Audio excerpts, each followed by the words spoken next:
Hello everyone. आज का जो हमारा नेक्स्ट जो चैप्टर है वो है इलेक्ट्रिसिटी। 10th का चैप्टर पढ़ रहे हैं हम, इलेक्ट्रिसिटी। तो सबसे पहले हम इसके अंदर स्टडी करते हैं कि इलेक्ट्रिसिटी होता क्या है। इलेक्ट्रिसिटी क्या होता है? Rate of flow of charge through conductor, या हम सीधा डायरेक्ट बोल सकते हैं कि स्टडी ऑफ चार्जेज। जो चार्जेस की जो स्टडी करेंगे वो हम सारा किसके अंदर करेंगे? इलेक्ट्रिसिटी। यानी इलेक्ट्रिसिटी क्या है? स्टडी ऑफ चार्जेस, या फिर हम क्या बोल सकते हैं इसको? Rate of flow of charge through a conductor.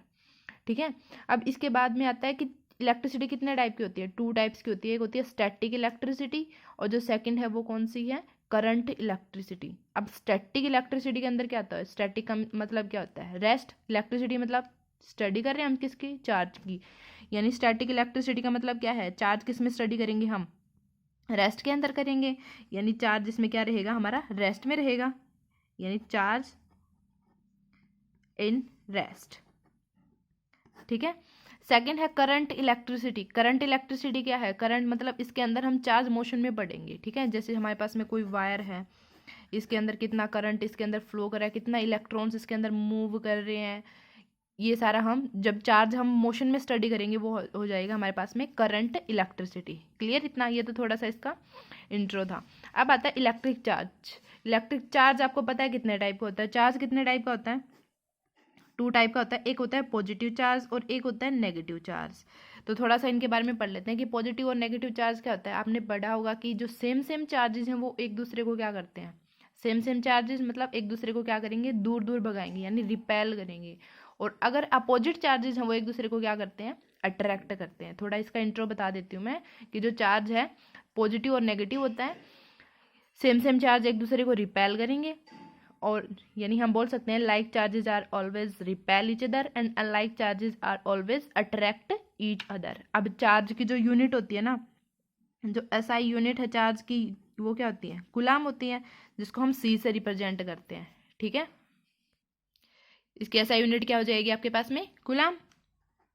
और सिंबल क्या हो जाएगा इसका? सी से इसको हम रिप्रेजेंट करेंगे। ठीक है। इसके बाद में आता है इलेक्ट्रिक करंट। करंट क्या होता है?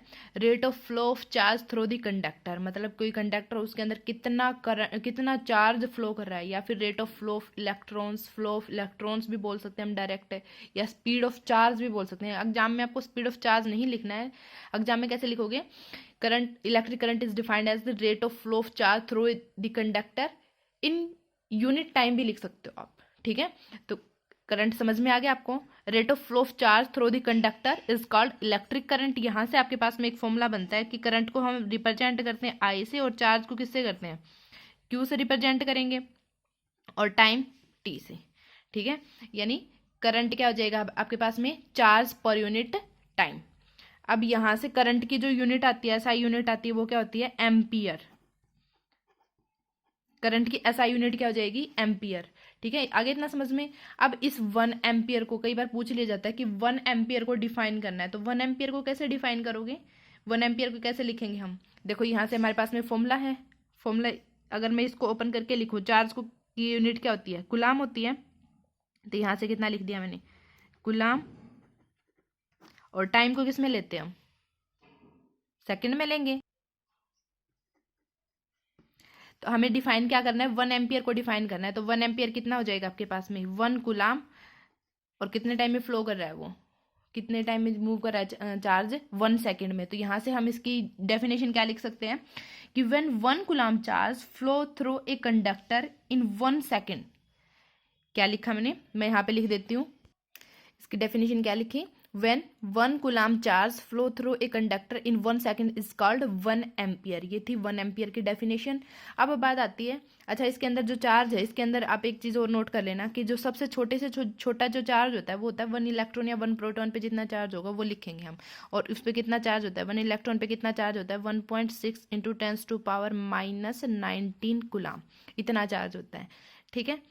अब यहाँ से एक क्वेश्चन आपसे पूछ लिया जाता है कि जो 1 कूलाम चार्ज है, अच्छा एक इलेक्ट्रॉन पे इतना कूलाम चार्ज होता है, तो 1 कूलाम में कितने इलेक्ट्रॉन्स होंगे वो बताना है आपने। तो 1 कूलाम में आप कर सकते हो, यहाँ पे कैलकुलेट करके बता देती हूँ कि 1 इलेक्ट्रॉन में इतने कूलाम चार्ज है, तो 1 कूलाम में कितना हो जाएगा? 1 कूलाम इज इक्वल टू कितना हो जाएगा? 1/1.6 इंटू 10⁻⁻19। ठीक है। जब इसको आप सोल्व करते हो तो आपके पास में वैल्यू आती है 6.25 इंटू 10⁻18 इलेक्ट्रॉन, यानी 1 कूलम चार्ज में इतने इलेक्ट्रॉन्स होते हैं। क्लियर इतना? ठीक है। और ये था 1 एम्पियर की डेफिनेशन। और अब इसके बाद आता है कि जो करंट हमारा उसको हम मेजर किस में करते हैं। करंट को मेजर करते हैं हम एमीटर से मेजर करते हैं। ठीक है। और एमीटर का सिंबल क्या लिखते हैं हम, ए से ही इसको रिप्रेजेंट करते हैं, ऐसे सर्किट के अंदर इसको ऐसे रिप्रेजेंटेशन करते हैं हम। सर्किट के अंदर इसको मिली एमीटर या माइक्रो एमीटर में भी मेजर कर सकते हैं, वो आगे की बात है, हम आगे डिटेल में पढ़ेंगे इसको। इसके बाद में जो आपके पास नेक्स्ट टॉपिक आता है वो होता है पोटेंशियल डिफरेंस। पोटेंशियल डिफरेंस क्या होता है? पोटेंशियल डिफरेंस पढ़ने से पहले हमें पता होना चाहिए कि पोटेंशियल क्या होता है। पोटेंशियल क्या होता है कि हमारे पास में कोई चार्ज है, ठीक है, कोई चार्ज हमारे पास में इन्फिनिटी पॉइंट पे कोई चार्ज है। इलेक्ट्रोस्टैटिक के अकॉर्डिंग मैं बता रही हूँ थोड़ा समझाने के लिए कि इन्फिनिटी पॉइंट पे हमारे पास में कोई चार्ज है, उसको हम मतलब इन्फिनिटी से कोई चार्ज को हम लेके आ रहे हैं, उसको लेके आने में हमें जो वर्क करना पड़ेगा उसको क्या बोलेंगे हम? इलेक्ट्रोस्टैटिक पोटेंशियल बोलते हैं। देखो कैसे, जैसे मान लिया कि हमारे पास में यहाँ पे एक चार्ज है, ठीक है, यहाँ पे हमने कंसिडर कर लिया कि पॉजिटिव चार्ज है और ये इसकी फील्ड बन रही है, ठीक है। यहाँ पे इन्फिनिटी पे एक चार्ज पड़ा है, हमारे पास में पॉजिटिव चार्ज ही है, तो हम इस पॉजिटिव चार्ज को इसकी फील्ड में लेके आने के लिए, इस इन्फिनिटी पॉइंट से इसकी इस फील्ड में लेके आने के लिए जो वर्क डन करेंगे उसको बोलते हैं हम इलेक्ट्रोस्टैटिक पोटेंशियल बोलते हैं। ठीक है। अब पोटेंशियल डिफरेंस कैसे होता है? पोटेंशियल डिफरेंस के लिए आपको एक छोटा सा एग्जांपल बताती हूँ। जैसे मान लिया कि हमारे पास में ये दो, हमने क्या ले लिए, ये दो टंकी ले रखी हमने पानी की, इनके अंदर पानी का लेवल क्या है? बिल्कुल सेम लेवल है, दोनों में पानी का लेवल सेम है, दोनों में लेवल सेम है, तो क्या होगा कि पानी किधर फ्लो करेगा? किधर ही फ्लो नहीं करेगा, वो रेस्ट में ही रहेगा ना इधर से। तो हम क्या करते हैं कि इसको फ्लो करवाने के लिए क्या कर दिया हमने, यहाँ पे थोड़ा सा हाइट का डिफरेंस कर दिया। ये वाला ये वाला जो टब था इसके अंदर पानी हमने क्या कर दिया, इसकी हाइट में डिफरेंस कर दिया, यानी ये जो डिफरेंस हो गया इसकी वजह से पानी इधर फ्लो करेगा। मतलब इस जो डिफरेंस क्रिएट किया हमने उसकी वजह से फ्लो कर रहा है ना। अब यहाँ पे आपने पानी का नहीं लेना है, आपने क्या करना है, हम तो चार्ज की बात कर रहे हैं, चार्ज के अकॉर्डिंग में करेंगे। यानी कोई सर्किट है आपके पास, कोई सर्किट है तो उसके अंदर जो करंट फ्लो करेगा वो किसकी वजह से फ्लो करता है? उसके अंदर जो सेल या बैटरी कनेक्ट करेंगे उसकी वजह से फ्लो करेगा, ठीक है। यानी इसकी वजह से, यानी जो पोटेंशियल है वो कैसे फ्लो करता है? हाइयर पॉइंट से लोअर पॉइंट तक जाएगा, ठीक है। तो करंट ऐसे फ्लो करेगा। यानी यहाँ से एक क्वेश्चन बनता है, कोई भी डिवाइस है उसके अंदर जो पोटेंशियल डिफरेंस को मेंटेन करने का जो काम करता है, पोटेंशियल को मेंटेन करने का काम कौन करता है? सेल और बैटरी करती है। सेल या फिर बैटरी बोल सकते हैं हम। यानी क्या करेगी, जो पोटेंशियल डिफरेंस है उसको मेंटेन करने का काम करेगी। क्लियर इतना? अब यहाँ से एक फॉर्मूला और आता है आपके पास में कि जो पोटेंशियल है, जैसे मान लिया कि इसके अंदर करंट फ्लो, अभी हमने पढ़ा कि पोटेंशियल होता क्या है, तो हमने देखा कि यहाँ से चार्ज फ्लो हो रहा है कितना, आपके पास में हमने कंसिडर कर लिया कि 5 कूलाम चार्ज यहाँ से फ्लो हो रहा है, 5 कूलाम चार्ज फ्लो हो रहा है। और इसको फ्लो करवाने के लिए जो वर्क डन करना पड़ रहा है वो हमें करना पड़ रहा है, यानी जो वर्क डन करना पड़ रहा है वो कितना है कि 100 जूल वर्क डन करना पड़ रहा है हमें। यानी 5 कूलाम चार्ज को फ्लो करवाने के लिए इसके अंदर कितना वर्क डन करना पड़ रहा है? 100 जूल करना पड़ रहा है। तो यहाँ से हम बोल सकते हैं कि जो पोटेंशियल है वो कितना हो जाएगा कि work done per unit charge, per unit लेना आपने, पर यूनिट का मतलब है 1 कूलाम को फ्लो कराने में के लिए कितना वर्क डन करना पड़ेगा आपको? 20 जूल का करना पड़ेगा। यानी 1 कूलाम चार्ज को फ्लो कराने के लिए कितना वर्क डन किया आपने? 20 जूल का। यानी यहाँ से आपके पास में फॉर्मूला बनता है कि जो पोटेंशियल है वो क्या होता है? Work done per unit charge is called potential. Difference का आपको पता चल गया। डिफरेंस क्रिएट करने का काम कौन करता है? सेल और बैटरी, यानी इसको मेंटेन करने का काम करेंगे ये। अब यहाँ से जो पोटेंशियल हमने पढ़ा, इसकी जो यूनिट होती है वो क्या होती है? इसकी यूनिट क्या लेते हैं हम? वोल्ट लेके चलते हैं, इसको V से डिनोट करेंगे, ठीक है। अब 1 वोल्ट को कैसे डिफाइन करेंगे? 1 वोल्ट को यहीं से डिफाइन कर सकते हैं हम। जो पोटेंशियल है इसकी यूनिट कितनी आ गई, यहाँ से हम क्या लिखेंगे? वोल्ट। ये वर्क डन है, वर्क डन की यूनिट क्या होती है? जूल। चार्ज की यूनिट क्या होती है? कूलाम। तो यहाँ से हम 1 वोल्ट को कैसे डिफाइन कर सकते हैं कि 1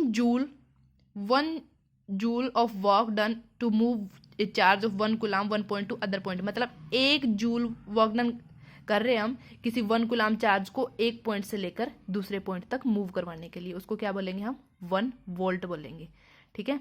तो यहाँ पे जगह नहीं है, मैं यहाँ पे लिख देती हूँ 1 वोल्ट की डेफिनेशन।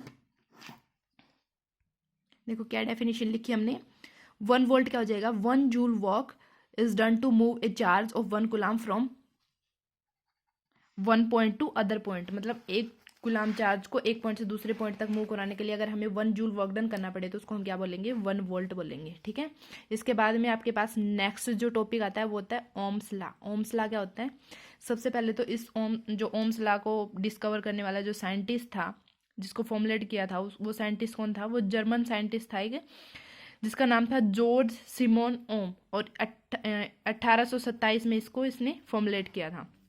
तो इसने क्या बताया था कि अगर कोई कंडक्टर हमारे पास में, ठीक है, उस कंडक्टर पे हम कोई भी फिजिकल चेंज नहीं कर रहे हैं, उसकी कंडीशन में कोई भी चेंज नहीं कर रहे हैं, फिजिकल चेंज नहीं कर रहे हैं, मतलब लाइक टेम्परेचर, प्रेशर, ये चेंज नहीं कर रहे हैं हम, तो उसके अंदर क्या होता है कि जो उसके अंदर जो करंट होता है, अकॉर्डिंग टू ओम्स लॉ बता रही हूँ, जो उस कंडक्टर के अंदर जो करंट रहेगा वो डायरेक्टली प्रोपोर्शनल रहेगा उसके पोटेंशियल के। यानी यही चीज़ हमने यहाँ पे लिख रखी है, if there is no change in physical condition of it conductor such as temperature, then current flowing through the conductor is directly proportional to potential difference across its ends. मतलब जो उसके अंदर जो करंट फ्लो करेगा वो क्या रहेगा, directly proportional रहेगा उसके पोटेंशियल के। यानी इसको हम ऐसे लिख सकते हैं, वी डायरेक्टली प्रोपोर्शनल टू आई, और यहाँ से हम प्रोपोर्शनलिटी का साइन रिमूव करने के लिए क्या लगा सकते हैं, एक कांस्टेंट लगाएंगे, और उस कांस्टेंट का हमने आर से डिनोट किया। क्लियर इतना। अब यहाँ से जो ये आर जो लिखा हमने, इस आर को क्या बोलेंगे हम, यहाँ से इस आर को हम प्रोपोर्शनलिटी कांस्टेंट भी बोल सकते हैं, यानी हम इसको क्या बोलेंगे, R is constant of proportionality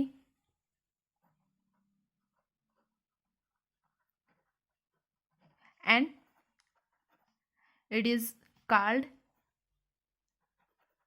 resistance भी बोल सकते हैं हम इसको। यहाँ से एक नया वर्ड आया है हमारे पास में, रेजिस्टेंस, अभी आगे डिटेल में पढ़ेंगे। रेजिस्टेंस ऑफ द कंडक्टर भी बोल सकते हैं इसको।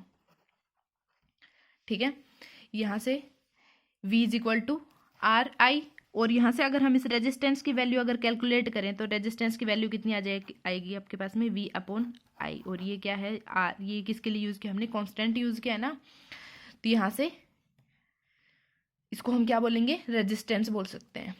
तो आई होप आपको इतना अच्छे से क्लियर हो गया होगा। Thank you.